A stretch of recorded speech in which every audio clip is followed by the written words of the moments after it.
Busy होतो त्यामुळे काही शूटच करता आला आहे. तर आता मी सध्या माझ्या फ्रेंडच्या गाडीवरती लागलो तर इकडून परत मला एका फ्रेंडकडे जायचं, परत त्याच्याकडे जायचं नंतरला. तो आजचा दिवस तर मोस्टली फिरण्यातच जाईल, थोडेफार फिरेल वगैरे. आणि मग नंतर एका मित्राचं विश्लेषण पण आहे, तर तिकडं जमलं जाता आलं तर ते पण कवर करेल. तर आता दोन्ही गणपती करून मी चाललो आहे घरी. बघू आता घरी जाऊन अजूनही माझा फ्रेंड येणार आहे अनुराग करून, मग त्याला परत घ्यायला जायचं आहे स्टेशनला. नंतर बघू काय होतं कसं होतं. ठीक आहे, चलो बाय बाय.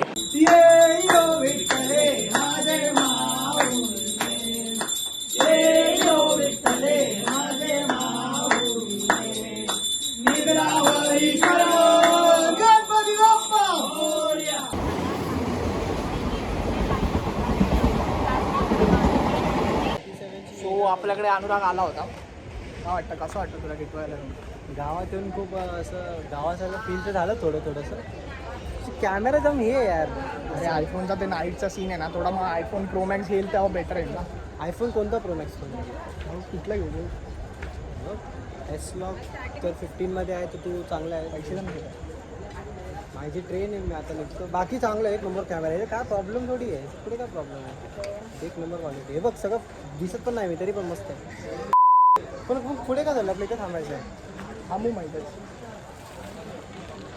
परत कधी येणार मग? बरं आता बघू, काय डिस्कशन्स तर केलेत त्याच्यावरती. समज रहे नाही, तुम नाही समज रहे. ठीक आहे, चलो बाय. काय त्याला ट्रेनमध्ये असं लात मारून टाकतो. आता वाजले जातो घरी यार. आता आमची गाडी पण झाली आहे, 8:37 त्याच्यामध्ये पण पाणी टाकायचं थोडं, मग मला घरी जायचं आहे. चलो बाय गाईज. सो हे गाईज, गुड मॉर्निंग, नमस्कार, सुप्रभात.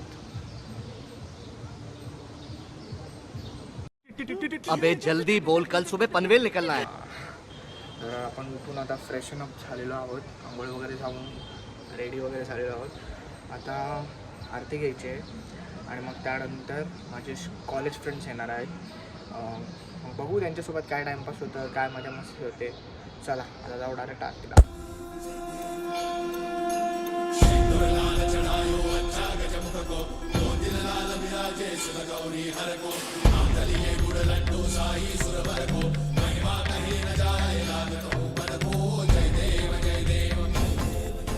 तर हे गाईज, आता मी झालं एडिट वगैरे करत बसलेलो थोड्या वेळ. आता ते आले आहेत स्टेशनला, सो आपण आपल्या कॉलेज फ्रेंड्सला घ्यायला चाललो आहे.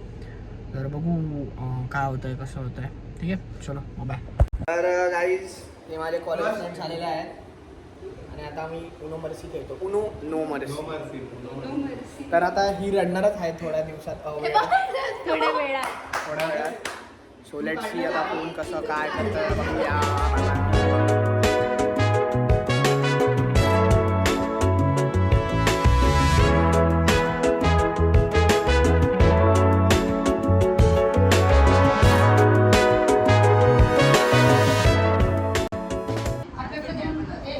सो हे गाईज, आता आरती वगैरे करून झाली आहे, जेवण वगैरे झालं आहे. आता माझे सगळे कजिन्स आलेत, मावशीचे मुलं वगैरे. आईचं जेवण बाकी, कारण की कामाला जाते बाई, फुल कामाला जाते आणि पगार येत ना तिचा. तर तेच आता जेवण वगैरे झालं आहे आणि आता आम्ही खेळते हाऊसी. आता थोडा हाऊसी खेळून बसा. माझ्या डोळ्यावर दिसत डोळे. Bye bye guys. मी आता सांगतोय bye bye guys, good night. त्याच्यानंतर थोडेसे तुम्हाला टाईमलाईन दिसतील, त्याच्यानंतर मी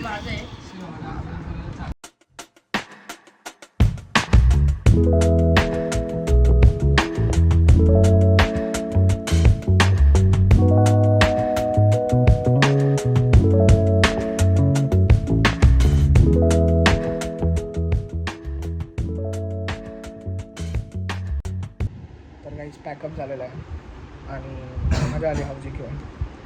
पुन्हा रिपीटेडली पुन्हा यावर्षी तुमच्या भावाने सगळ्यात जास्त पैसे कमवले. सो आता लाईट झाली आहे बंद आणि परत चालू आणि परत बंद. So good night guys. सुप्रभात मंडळी, गुड मॉर्निंग. आज आपल्या बाप्पाचा शेवटचा दिवस आहे. आज आपल्याकडे विसर्जनाचा दिवस आहे. आमच्याकडे मोस्टली विसर्जन घरीच होतं. तर तुम्हाला ते दाखवेल आमच्याकडचं विसर्जन कसं होतं ते आणि काय काय करतात त्या विसर्जनाच्या आधी वगैरे वगैरे. सो लेट सी कसं होतं काय होतं. ठीक आहे. Good evening guys. आता टाईम आलेला आहे विसर्जनाचा. 8 दिवस कसे गेले काही कळलंच नाही. पटापटा दिवस चालले मग सब तर झालं आहे. विसर्जनाची तयारी चालू झाली. आता आम्ही आरती घेऊ, त्यानंतर उत्तर पूजा, मग परत एक आरती, मग विसर्जन होईल. मला दाखवतो विसर्जन वगैरे सगळं कसं होतं आमच्याकडे. आम्ही घरीच करतो. सो त्याचा सगळा प्रोसेस दाखवतो. ठीक आहे. आणि मग थोड्या वेळात आता उत्तर पूजेला आईबाबा बसलेत. उत्तर पूजा झाल्यानंतर विसर्जन करायला घेऊ. घरी विसर्जन करायचं कारण हेच की मला आणि ओमकारला दोघांना असं वाटतं की थोडं काय होतं त्याला इको फ्रेंडली करायचं. आणि की आपल्याला माहिती नसतं जी मूर्ती आपण विसर्जन करतो ती शेवटी कुठे जाते. आणि की मोस्ट ऑफ दी मूर्त्या त्यांचे हात तुटलेले मिळतात, त्यांचे पाय कुठे, त्यांचे डोके कुठे. सो मूर्तीसारखं जपण्यापेक्षा देवासारखं जपण्याचं. आता घरी जेव्हा आम्ही मूर्ती जेव्हा विसर्जन करतो तर आपल्या डोळ्यासमोर त्या मूर्तीची म्हणजे बघा ना, आपण उत्तर पूजा झाल्यानंतर ती मूर्ती तिथं त्या विसर्जन झाल्यानंतर ती विरघळते. तिला आय गेस 24 तास वगैरे समथिंग लागतात.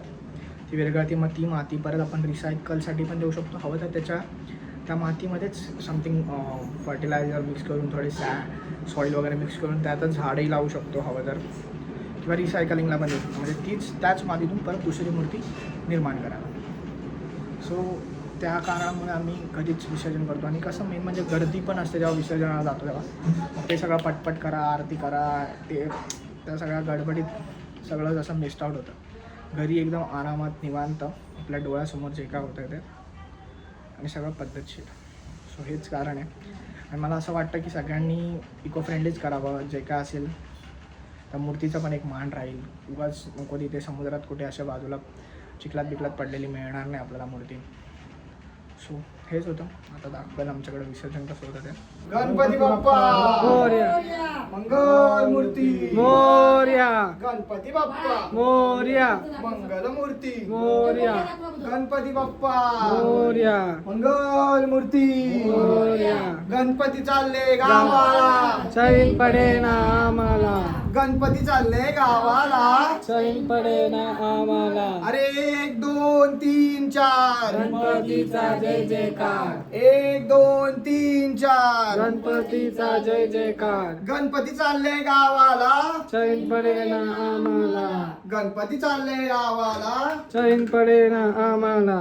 गणपती बाप्पा मोरया, मंगल मूर्ती मोरया, गणपती बाप्पा मंगल मूर्ती.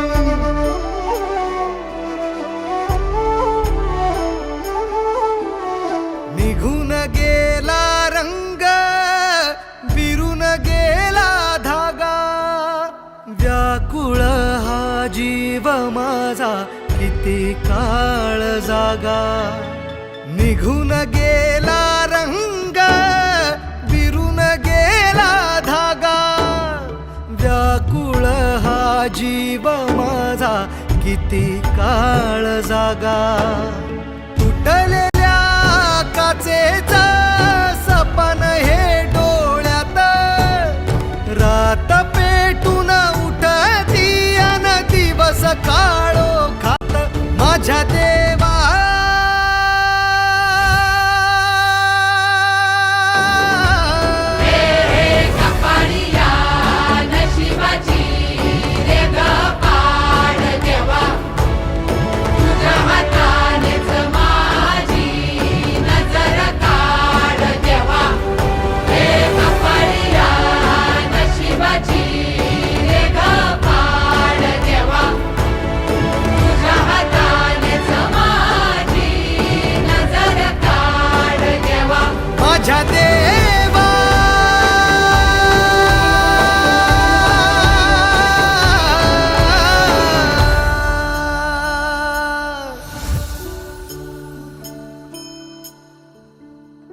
आल्या गेल्या